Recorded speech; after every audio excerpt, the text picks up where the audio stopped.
Good morning, everyone, and welcome to today's webinar, Fostering Students' Creativity and Computational Thinking. My name is Konstantinos Andronikidis. I work for European Schoolnet, and I have the pleasure to be your host today. Before we start introducing our speakers, and for those that do not know us, European Schoolnet is a network of 34 ministries of education, and our goal is to support education stakeholders in Europe and beyond in the transformation of education processes. Today's webinar is organized in the context of the 10th anniversary of the Future Classroom Lab creation. For the past decade, the Future Classroom Lab has been acting as an inspirational learning environment that challenges visitors to rethink the role of pedagogy, technology, and design in their classrooms. Today's webinar is also taking place as part of the activities organized across Europe and the world in celebration of the 10th anniversary of EU Code Week, a grassroots initiative that aims to bring coding and digital literacy to everybody in a fun and engaging way.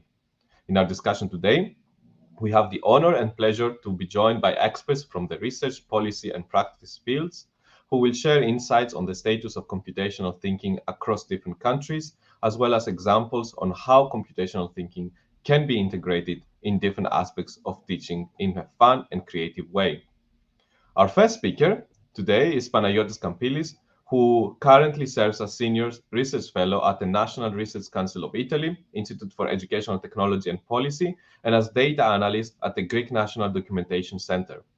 His work and interests are at the meeting point of lifelong learning, employment, and digital transformation, and with over 15 years of research, policy advice, and project work. With a PhD in fostering students' creative thinking, Panagiotis has worked at the European Commission's Joint Research Center, as well as primary school teacher, music teacher, head teacher, and teacher trainer. Today, he will share with us some insights and key findings from the report reviewing computational thinking in compulsory education that the GRC published earlier this year and to which European Schoolnet contributed. Panagiotis, welcome to the webinar. We're very happy to have you, and I'm sharing your presentation so you can take us through it. The Thank you, floor is yours. Konstantinos. Thanks for this opportunity to share insights and results from our study on the integration of computational thinking across compulsory education in Europe. We live in the digital age, and we know that we are surrounded by technologies, even in everyday things. We know that new jobs are coming based on technology. But the real question is, how ready are we about this new process? And the main question is if just the use of technology implies digital competence. We have research that shows that the exposure to technology is not enough to make people digitally competent. We have several myths about the digital natives, kids that can do anything with technology, but still, there are several issues there. We have a very well-defined digital competence by the European Commission's digital competence framework that also emphasizes the content creation and the problem solving. So the use of technology is not just to consume information, data, and use it only for communication, but also to be able to create things, to solve problems, to be aware about our safety and so on. That's why many countries, the recent decade, they started introducing computational thinking in compulsory education. And that's why we conducted this study to see the process and the progress of this integration. Actually, this study is not the first one. We conducted a similar study in 2016. And now with this one, we wanted to see what was the progress, the changes between 2016 and 2021 that we finished the study. And this study was part of the knowledge base for two upcoming EU Council recommendations on enabling factors for digital education and the other one on improving digital skills in education and training. So in this study, we conducted surveys on policy initiatives in many EU member states, 21 member states, and 7 non-EU countries. We also conducted 3 multiple case studies in 9 countries, and we had there interviews with school leaders, teachers, students, experts, policymakers. You see in the map the countries that we consulted in these case studies, but also we had desk research and consultation. Overall, we analyzed 29 countries, and it is striking that 25 of these countries, 18 EU member states and 7 non-EU countries, already included computational thinking in their compulsory education curricula. And this is very important because even the remaining countries are or planning to do so, or they are already running school pilots for introducing also computational thinking in their curricula. So we see that there is a strong momentum, and we see that 18 of these 25 countries renewed their curricula between 2016 and 2021. So there is a clear momentum. We see almost all the countries doing something in this direction. And actually, we have 17 of these countries from the EU member states that they have incorporated computational thinking both in primary and lower secondary education. If we go to primary education, we see that the 22 of the 29 analyzed countries have introduced and integrated the computational thinking skills in their curricula in many different ways. In some cases, they do this integration through a separate computing subject. In other cases, they include the development of computational thinking skills within other subjects. In most of the cases, in mathematics, in technology, and so on. In other cases, they do this integration as a cross-curriculum theme, or they have a combination of the above mentioned ways. Something similar we see in the lower secondary education. In the 24 countries out of the 29 we analyzed, we see a similar pattern. Again, we have the integration of computational thinking skills as a separate subject within other subjects as a cross-curriculum theme or a combination of the above. Then we also analyzed the rationale for including computational thinking skills in the curricula of compulsory education and the official guidelines. And we found that 26 of the 27 respondents in this survey said that they want through this integration of computational thinking skills to foster problem-solving skills or logical thinking skills, coding and programming, also employability in the digital sector, key competencies like digital competence, or to attract students to the study of computer science, because we know well from other studies that in Europe we lack IT professionals, and through this process many countries want to fill this gap. Now, if we move to the factors that affect the integration of computational thinking skills in the compulsory education curricula, we see that the first is the integration approach. As I said earlier, we have the integration as a separate subject or within other existing subjects, or as a cross-curriculum theme or a combination. Here we found that the most effective way is first to develop the computational thinking skills in the context of a specific subject, that is a computing subject, and later apply across disciplines or within other subjects. This is very important because through the context of a specific subject, you have more dedicated time and more focus to do this integration in the best possible way. And there you can do this, for instance, by introducing abstract components of computational thinking in maths, physical computing components in technology or other subjects, and together with specific aspects of digital competence.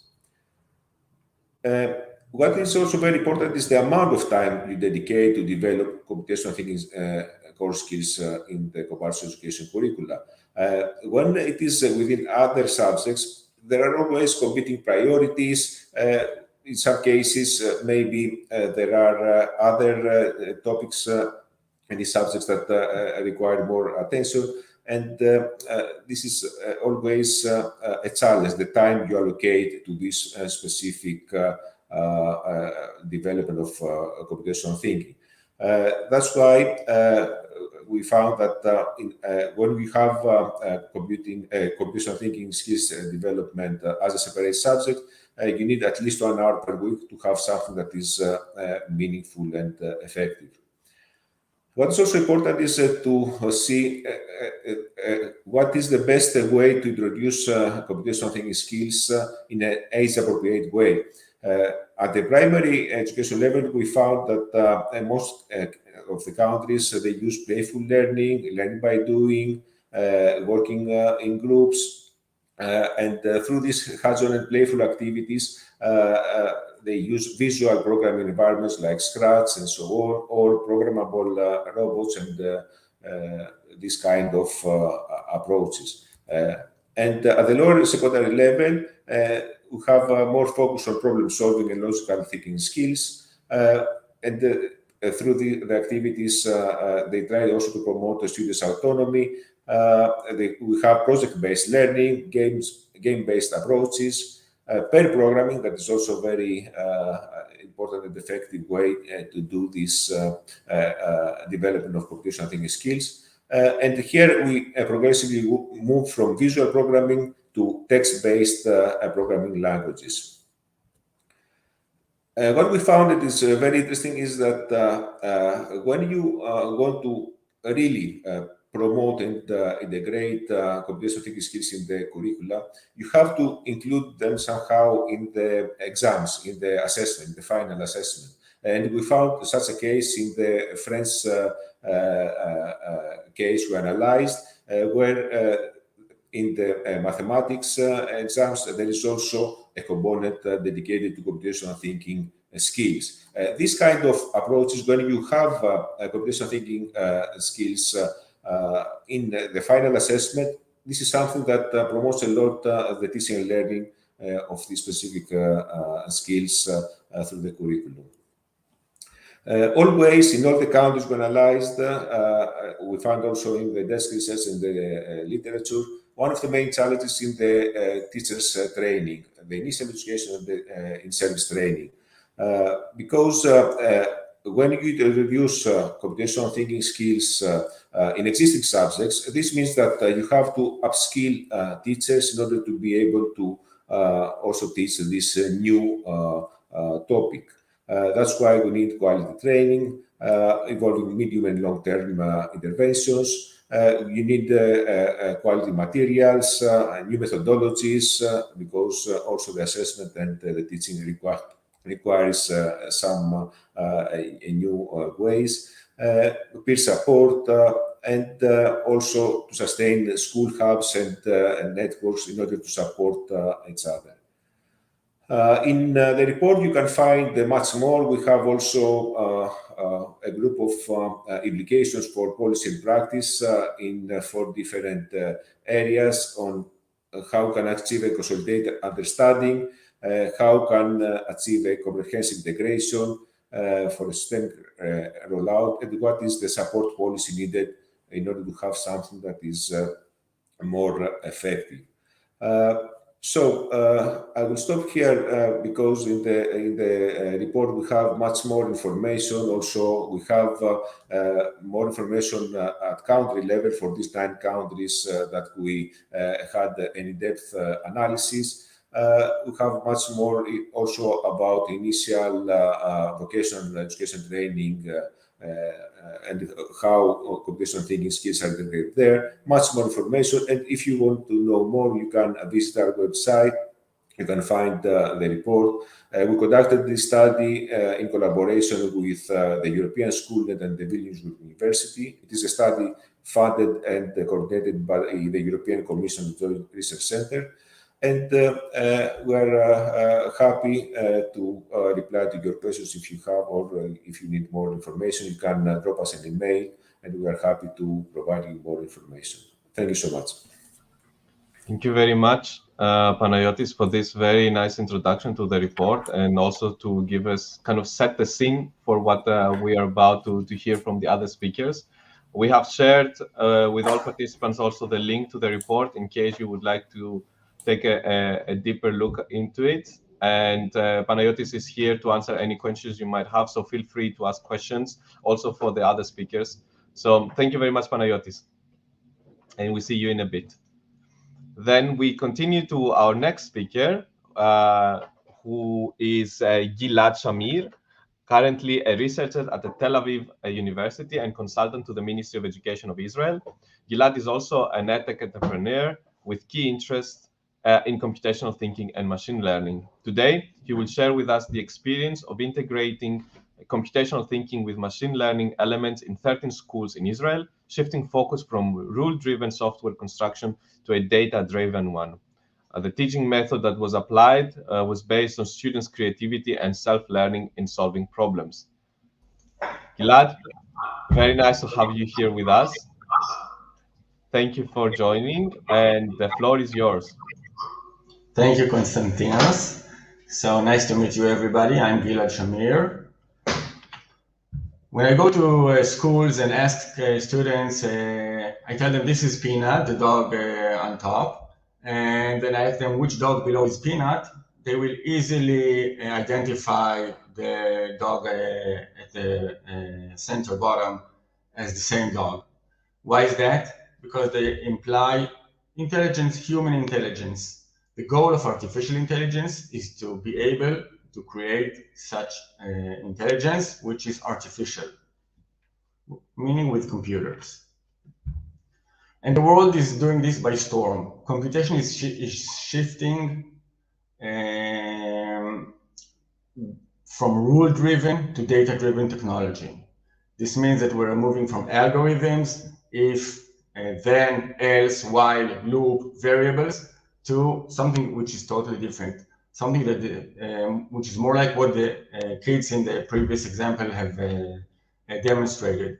They get data, and from that data, they somehow conclude what is the expected result. So many times when we talk about computational thinking, there is the assumption that there is only one computational thinking. So I'd like to introduce you to today not only computational thinking 1.0, but also 2.0. So in the rule-driven area, which we're still in, but we're shifting out from to the data-driven one, we were mostly concerned in terms of employment that automation is going to kick in and move out the simple employees, which don't need a lot of thinking in their job. This was called program or be programmed, and many schools and the Ministry of Education started believing that programming is very important. But today we're shifting to the data-driven era, and there is a new computational thinking, which is very much different than the traditional one, than computational thinking 1.0. And as you can see in the picture, you can see a judge, which is a robot. This is something that is already happening in Europe, where judges in courts are being replaced by artificial intelligence machines. So this brings a very important challenge to education and to educators and to policymakers in terms of what should be learned when speaking about computational thinking and what are the teaching methods to do so. So just to give a baseline, there are two kinds of computational thinking types. One is the context-free computational thinking, which talks about problem solving, general problem solving, which we do in everyday life. which does not have to do with computers at all. The other one is domain specific. Specifically for computer education, there is computational concepts, which is like statements like if, else, then, and then there is computational practices like creating algorithms and debugging, and computational perspectives, which is how we approach computational problems.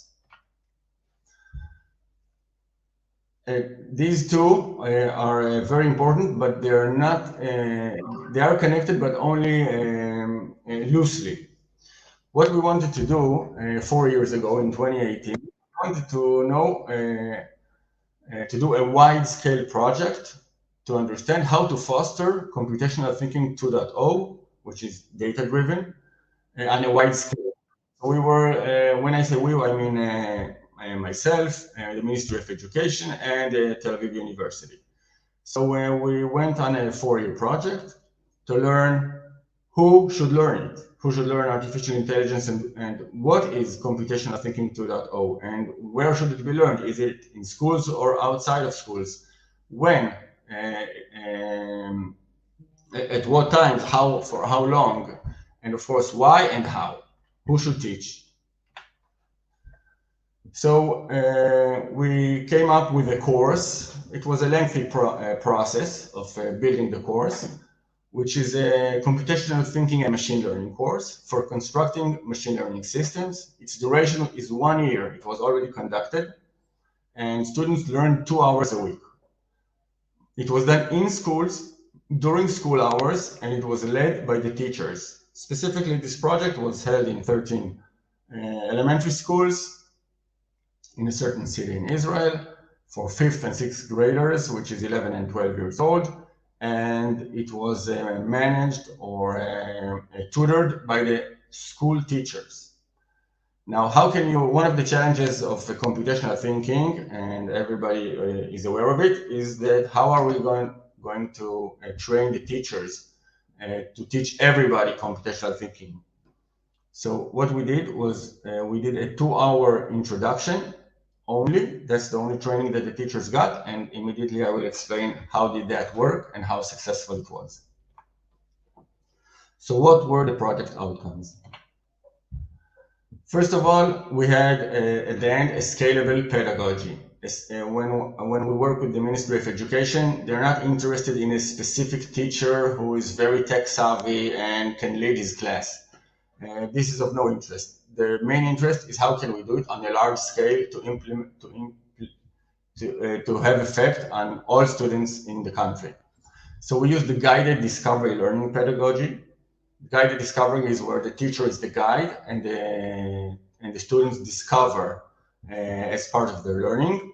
They're given problems, so we use problem-based learning, and they should solve them by themselves with the guidance of the teacher. Constructionism, which is the pedagogy of students constructing artifacts, things that they can show. And the most important one and the most innovative one is that we've used pedagogy, which is teacher-expert collaboration. Perhaps this is the main reason why we were able to do it successfully on a large scale. So the teachers are the ones who guided in class, and the experts created the content, assessed them, and supported the teachers. So that's why we were able to do a short training for the teachers, which is always a challenge. Teacher training is always a challenge when you want to do it on a large scale. Another output of the project is that we have a learning and assessment framework for City 2.0, which relies on the framework, which is called computational concepts, practices, and perspectives. And instead of if, then, else, and writing algorithms, we have substitutes, which we believe and have shown in our research that works very well with students and captures the essence of artificial intelligence, or specifically machine learning. Another thing is that we've created a curricula for the students to follow along with their teachers. It is based on the use, modify, create learning progression model. which is commonly used in computational thinking learning, and it comprises of 4 modules, from introduction to machine learning till students who create not only artificial intelligence or machine learning systems, but also neural networks, which is the brains of the machine learning system. So what were the outcomes of the courses? As I said, it was a 4-year project. We were very happy to find out that the teachers had high satisfaction from the pedagogy. It removed a lot of stress that they were in if they had to teach artificial intelligence by themselves. Students successfully created very creative machine learning systems which were relevant to them. They did it with a lot of passion. They were highly motivated. We had 13 different assessment tools to assess what I'm showing you. Their self-efficacy with creating machine learning and with problem solving in general has increased. Their context-free computational thinking, which is this one, their general problem-solving skills has also increased, and they've displayed very valuable CT computational thinking 2.0 competencies. I want to thank you very much, and waiting for your questions. Thank you very much, Gilad, for this introduction to your project. And yeah, if anyone has questions, feel free to pose them. Thank you, Gilad, again. We now travel to Hungary to our next speaker, Eva Toth, who is a teacher of English in a vocational school and has made her mission to implement project-based learning in a way that her projects and thematics weeks can bridge the gap between the world of school and work. Today, she will be sharing with us how EU Code Week can be implemented as a cross-curricular thematic week, full with offline and online coding activities, cultivating students' problem-solving skills. Eva will present examples of how an imaginary robbery, a landing on Mars, or time traveling can be project themes that are adapted to suit all subjects and grades in secondary education. Eva, welcome to our webinar. Very nice to have you here with us. And I give you the floor to present us your work and activities. Thank you very much for this invitation and for this very nice introduction. So I'm here today to talk to you a bit about how you can make a thematic week and how you can make a thematic week out of Code Week. So I'm a teacher of English in vocational education and also an eTwinning ambassador. And the very first thing, of course, the question arises, why should we make Code Week a thematic week? Well, first of all, why not, if we can? The focus of thematic weeks is on solving real-life and topical problems. These are cross-curricular projects that involve several subjects, and I hope I can show them in a second to you. Students learn a lot of 21st century skills during these projects, for example, responsibility, resilience, or teamwork, because these are some skills that perhaps cannot be acquired in the traditional classroom practice. When we talk about the thematic week, as we see it, each task is built upon the previous one, or students realize towards the end of the week that somehow all these tasks are connected, they are linked with each other, or they are even returning to each other. What is more, there is a very clearly see-through pre-published evaluation system, and what we can see is the personal growth of the student, that they have to step outside their comfort zone and learn new tools and work with new people, and that's always a challenge for them. In our thematic weeks, there is a kind of a social ladder for students, because once they are competitors in our thematic weeks, and if they perform well, then the next week they are invited to be mentors, and then they can be promoted to organizers, and we can see how much this gives them. It gives them a lot of responsibility, and somehow they grow up to these tasks. And there is also a category called VIP. They are our older students who have already left school, but they are still devoted to our thematic weeks, and they keep coming back. They take holiday out of their work to be able to join us. And all this contributes to helping student-teacher relationship reach a whole new level that is not really possible in the traditional classroom. There is also a great team spirit, for example, in the competing teams or within us organizers as well.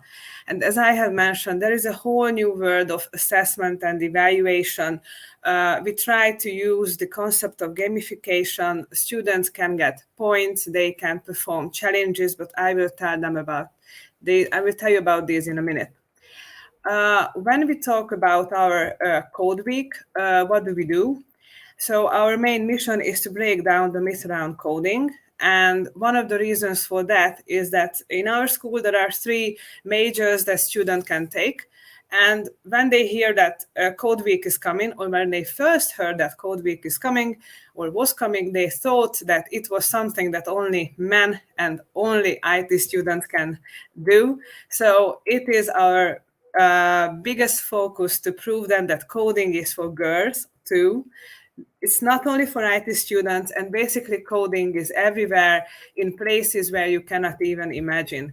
And coding means digital competence. And according to a latest survey, for example, in Hungary, only every second adult possesses basic digital competencies. And I think that's something that we should change. And also it improves logical thinking. And guess what? The main 3 organizers are not IT teachers, and they are women. So I think that's a great way to break down this myth. The story behind our Patrick Code Week is that when we first experimented with Code Week, it was just really an experiment, and it wasn't a thematic week. But then it started to grow. And before telling you in details, I think it has reached its peak this October when we put out the application to Code Week, and in less than 24 hours we were full because we could only accept 12 teams, and the students were so prepared to apply for this Code Week. Our first thematic Code Week happened in 2020, when we thought that it would be a great idea to put an imaginary break in the center of the Code Week. And we told our students that the headmaster's office had been robbed, and they were given tasks, and if they could perform the different tasks, they were given hints to be able to narrow down the list of subjects. They could do an investigation on the crime scene. They had to look for clues, look for fingerprints, for example. They also had to do a digital breakout room to see what the suspects look like, for example. And it was really a great experience for us as well, and it was great fun. And then last year we went to space because the topic was landing on Mars. And there were a series of activities connected to space traveling. For example, the students had to design their very own spaceship in 3D, or we used also microbit so that the students or the crew of the spaceship could see who is the fastest team member, and they could also do unplugged activities, but I will tell them a bit later. And then our very current Code Week is happening now. And the topic of this is time traveling. And the idea is that each day we are traveling to a different era and students have to solve a problem each day related to sustainability and the environment. For example, on Tuesday, they traveled to the Middle Ages and they had to design their very own compass in MIT Companion. And that was a bit of a difficulty because we asked them to create GPS sounds for their compass that resembled the Middle Ages. So it was really fun. And this time, students designed their very own time machine with which they are traveling.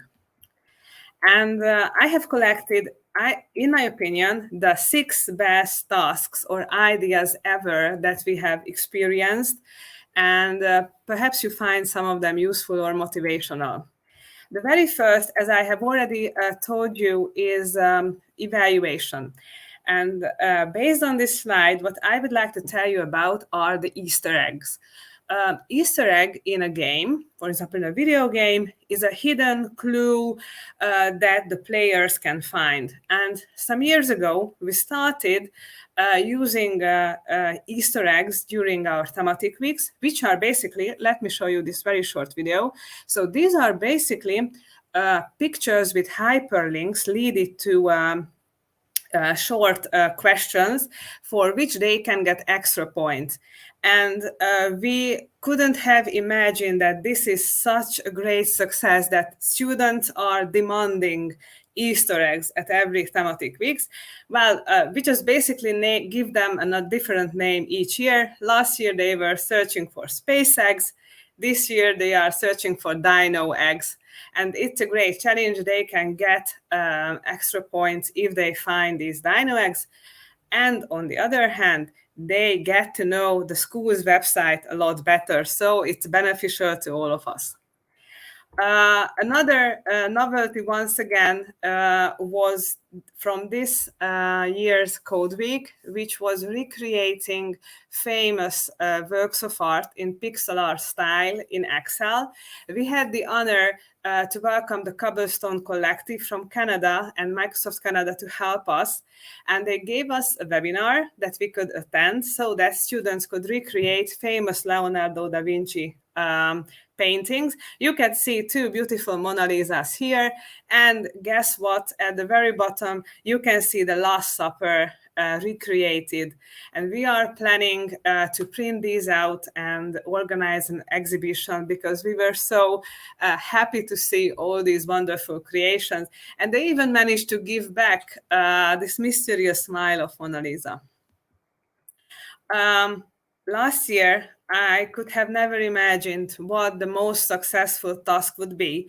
And that was one of the tasks for the Race to Space project. And it was an unplugged offline coding activity. The different crew, the teams, were given a bag or some Oreo cookies, and they had to bite out the moon phases out of these Oreo cookies. And I think this was the funniest task ever. They really enjoyed it. They could eat the leftovers once the moon phase was done. So they enjoyed it a lot, and they still keep talking about it, how good that they were even fed at the beginning of the Code Week. As I have already told you about, it's a nice way to connect the different tasks from different days. And here is a great example for that. Last year, with the Race to Space project, on one day, as the arrow points out, students had to design their very own landscape. We asked them to create a landscape that they could see on Mars. They had no idea why they were doing that. You can see here that this is their spaceship. They designed it the day before. We 3D printed them out. And all these tasks were met on the last day because they had to create their very own stop motion Mars landing video. And when they came in the classroom, they can see that the background was printed out, the spaceship was printed out, and they could basically record these ideas, what would happen if they could land on Mars. And another idea from this very week, this happened on Wednesday. On Wednesday, students traveled to the Renaissance, and this whole day was devoted to Da Vinci.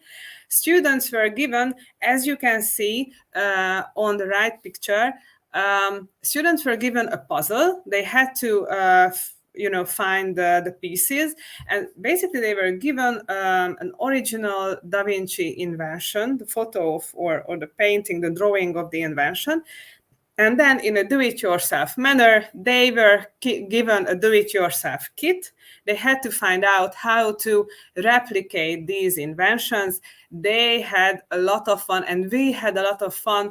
For example, the anemometer or the catapult or the Da Vinci bridge. And it was a great fun, and everyone said that this was by far the best activity this week related to Da Vinci.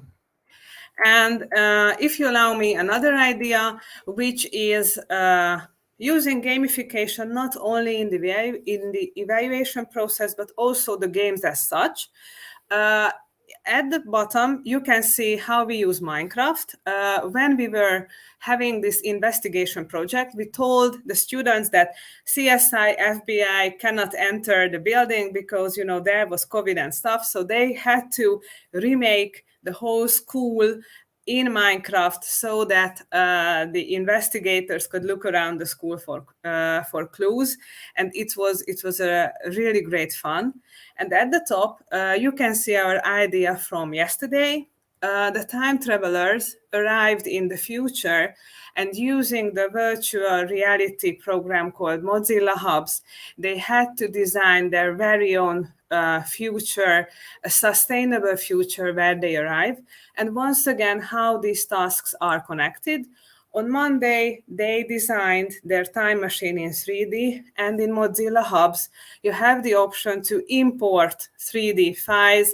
So as you can see it in the middle of the picture, there is their very own 3D model imported. So once again, the tasks are returning to each other, and they somehow add up. They are added up by the end of the week. So thank you very much for your attention. And please let me know if you have any questions. Thank you very much, Eva, for this very inspiring and very fun, it seems, idea on how to integrate coding and computational thinking in the curriculum and in also part of the learning. So if you have questions for Eva or for any of our speakers, feel free to post them. Thank you, Eva, for now, and we will come back to you later. And our last speaker for today, but certainly not least, is Arthur Coelho, who is an ICT teacher from Portugal, member of the lab Alberto Fab Lab, and also a teacher trainer. Arthur shares today his passion about making digital technology spark students' creativity and becoming a medium for artistic expression, either with artificial intelligence, coding, robotics, or 3D modeling, scanning, and printing. And in particular, Arthur will share examples of how teachers can cover paper digital art and ways to combine coding and arts at an elementary school level. So Arthur, welcome to the webinar. Thank you for coming with us, and I give you the floor to present your work. Thank you very much. First, let me thank you for the opportunity and the challenge, and also the previous participants for sharing such amazing ideas. And I'm just going to reassure the audience, Eva and I have not previously talked about what we will be presenting. I find it very interesting that part of the work she shared covered Da Vinci, and here I am asking what would Da Vinci do today.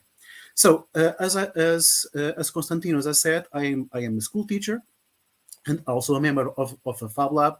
And even though I teach ICT, I began my career as an arts teacher. So for me, it's very important to try to find ways to connect the arts and technology in education. And I work with small children, about 10, 11 years old. So I have to find simple ways and fun ways for them to connect with arts and, of course, with ICT, and especially to foster in them computational thinking skills. When I'm talking to my fellow teachers, especially arts teachers, about the link between technology and the arts, and to try to show them that they do not have to fear technology, one question that I always ask is, what would Leonardo da Vinci do today? Would he be working with traditional media, with oil painting, or would he be working with artificial intelligence, coding, robotics, etc.? Because I feel that all the great masters, the great painters that arts teachers are so fond of, have one thing in common. They always try to find new ways of seeing and new ways of understanding reality. So I feel that if they were alive today, they would be working with digital technologies. Of course, this is a spark question. It's not a truism. It's more a challenge for getting arts teachers to think about technology. So, but before speaking about how to combine arts and technologies, I'm just going to share you one of my major inspirations. I'm guessing this audience knows a bit about Seymour Papert and his work, especially his extreme importance in the fields of coding in education. It's as we all know, it began with his work with Logo language and then with Scratch. But thanks to Professor Miles Berry, I found this amazing text, which is dated from 1971. And it's for me an incredible foresight in 71 to understand that computers can be powerful cognitive tools to our children, and that we should be working with computers and our students in ways that are beyond instructional, in ways that they can be creators of content. And remember, this idea comes from 1971, and even today in 2022, are we getting there? Maybe so, maybe not, but we always have to try. So, one of the things that struck me when I've read this text by Seymour Papert and Cynthia Solomon was which activities do they suggest to use coding in education. And remember, this is a text from 1971, and the first thing that they suggest is to code a robot, to program a robot to create drawings. And most of the activities that they suggest involve creating art projects, creating music projects, etc. So, is it possible to do that?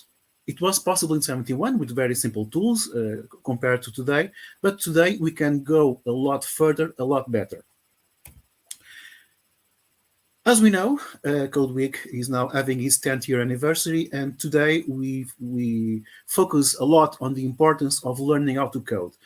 Most of the times we speak about the importance of learning how to code in a very utilitarian sense, and it's for having a future job, the needs of the economy, the needs of a country.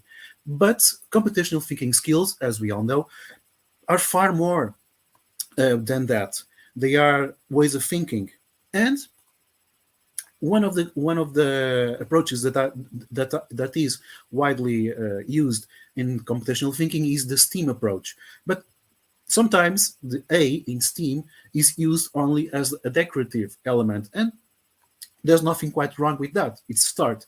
But can we do something that allows us to involve the arts more, not as a decorative element, but as using coding as an artistic expression and language? Yes, we can, and I will show you in a minute how to do that. Before going into the practice in what I do with my students, because I am a teacher, as I've said, so any example any practical example comes from my classroom. Let me just talk about the myths of the gap between the arts and technology.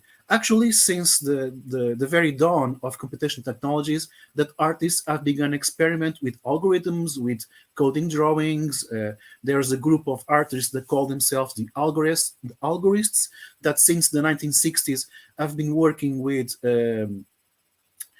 coding as a means of expression. Today, there are lots and lots of artists that work with artificial intelligence, robotics, and they most of them, the most interesting of them, don't work with, they work in conjunction. So today we have artists that, as you can see from this image, from Sung Wing Chung, use robots not as a creator of drawings, but to create with the machines.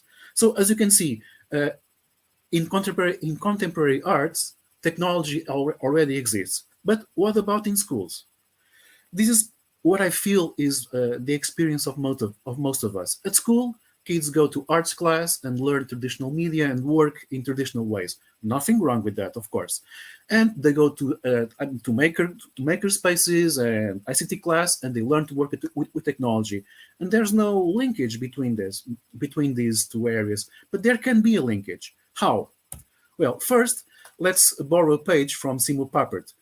Today, we have lots of easy coding tools, either using Scratch language or other sorts of Scratch clones, using mobile devices, etc., that allow us to create coding projects. So why not challenge your students to create artistic projects, to create small algorithms that instead of doing maths or telling stories or doing a game, create visual patterns or create artistic experiences.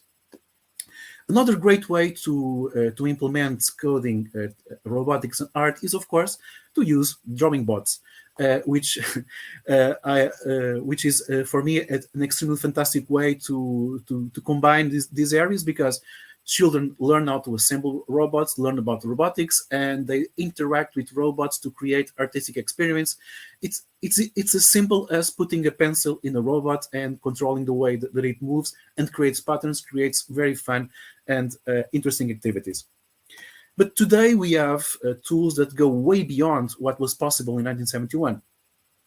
So today we have very accessible artificial intelligence tools in which students using, for example, mobile devices can create AI art. Of course, creating AI art is a very contentious field, but for me, the importance is that students can play with AI, and I'm talking about young students, 10 years old, and create fun things with it. And they can use the most available device, the most available computing device that they have near their hands, which is, of course, the mobile devices.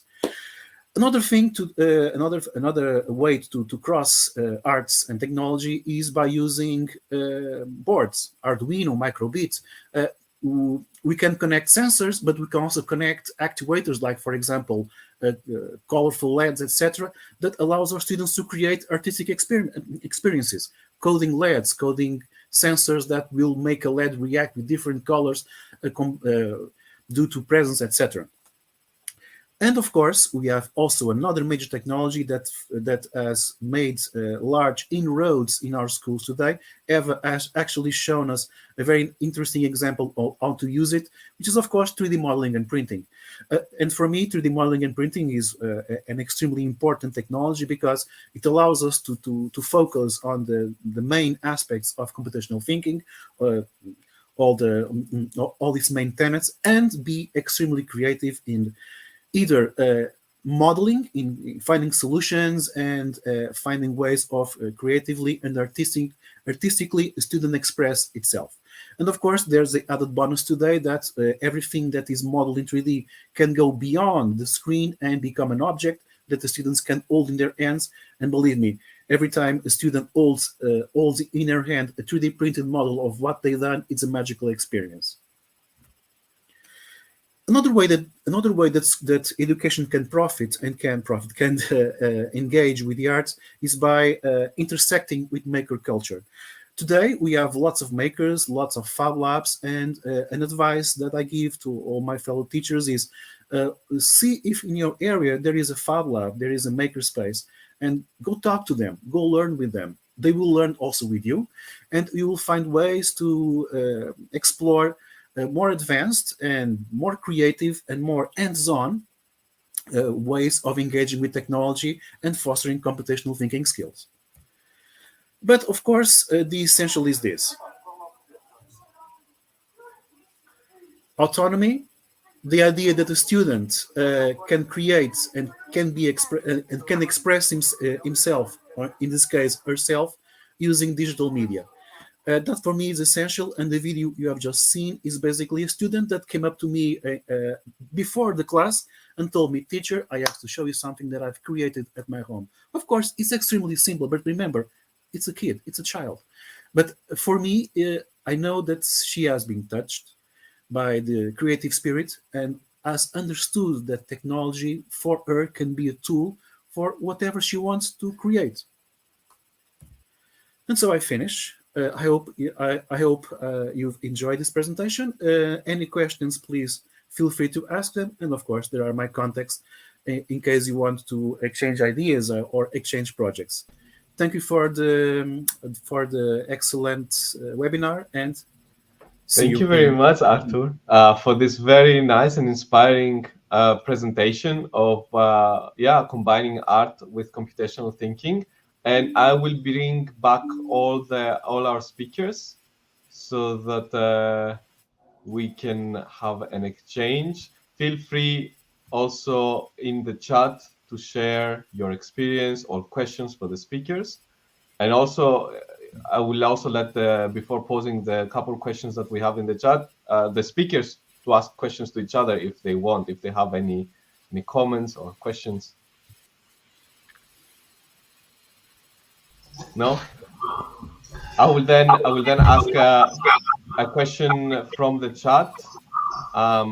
So somebody is asking if AI is taking the world by storm, as the speaker from Israel, as Gilad mentioned, and there are ways to teach AI. Why did most speakers still talk about rule-driven programming? So I will let all speakers perhaps react to that, because it's a nice question, and it also, I guess, depends on the approach and the kind of the difference between kind of where technology is and where education is and what are we teaching to our students. But perhaps I let the speakers react. Who would like to have the first go? I don't mind starting. Go ahead. Eva, did you want to answer this? Okay. In Israel, most students learn rule-driven programming because of old ways. Rule-driven has its merits, and perhaps I'll be the first one to say it. I love when students learn standard coding. It does help you understand and learn the greater concept of how computers work, and it does, if, and there is a big if here, if taught correctly, it can help learn the practices of computational thinking. But mostly, unfortunately, at least from what I see in research, which I read a lot, and in Israeli schools, mostly teachers teach coding as a subject, and students do not understand that there are the greater computational thinking, problem-solving process that's behind it. And so that's about regular coding. So mostly it's because that's what people are aware of. But since 2017, there has been a few and ever-growing platforms which enable students, even young students, to learn artificial intelligence and have a good understanding of the new computational thinking, which I think should be a must and should be a priority for every person who leads a school or an educational system. Thanks, Gilad. Anyone else would like to comment on that? If I may, Konstantinos, I would like just to mention that also I presented in my slides that one of the key findings from our study was that it's very important to have an age-appropriate way to introduce these concepts. As Gilad said, also it's very important to start from the basics to learn the rule-driven programming, but even there you have to start even from pre-primary, then in primary with visual programming language, then text programming, then to go to more advanced, concepts, and AI is probably something that you can introduce when you have achieved a very good knowledge of the basics.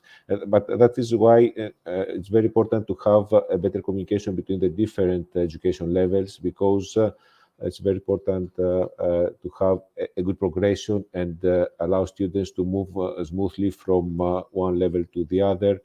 So to have always something that is more advanced, but always appropriate for their age and level.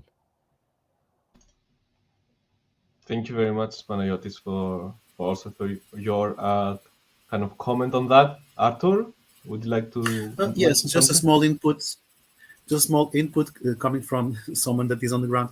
Um, uh, I'm not going to enter into the whole idea of coding for and AI, but for me as a teacher, I think it's extremely important that we try to find ways to incorporate AI tools in our practices, because I was under the impression that AI already is changing our world and changing our students' world, and instead of working with AI just for assessment and other kinds of more formal settings, maybe we should try to find ways to incorporate AI in the students that our work do, make them work with AI.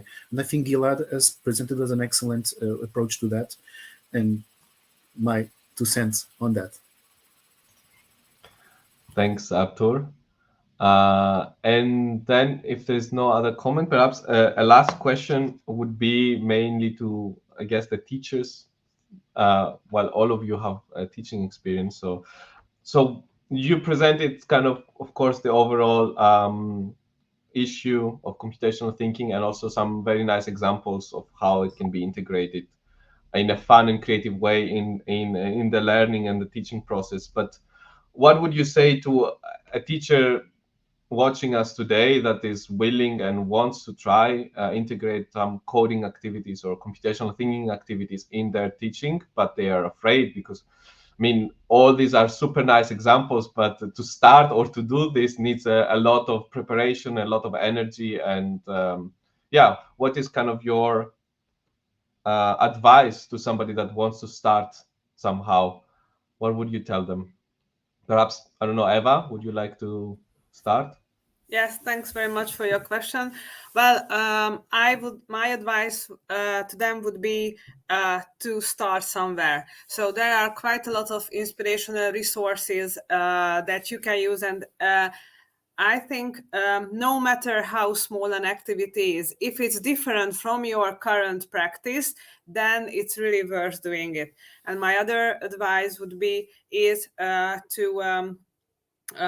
to form a group of teachers from your colleagues who can help you, because otherwise it's very difficult to start a new and innovative change in the classroom. So we can learn a lot from each other, and we can also inspire each other a lot. And perhaps there are many things that you don't know from about that person with whom you are in the same office.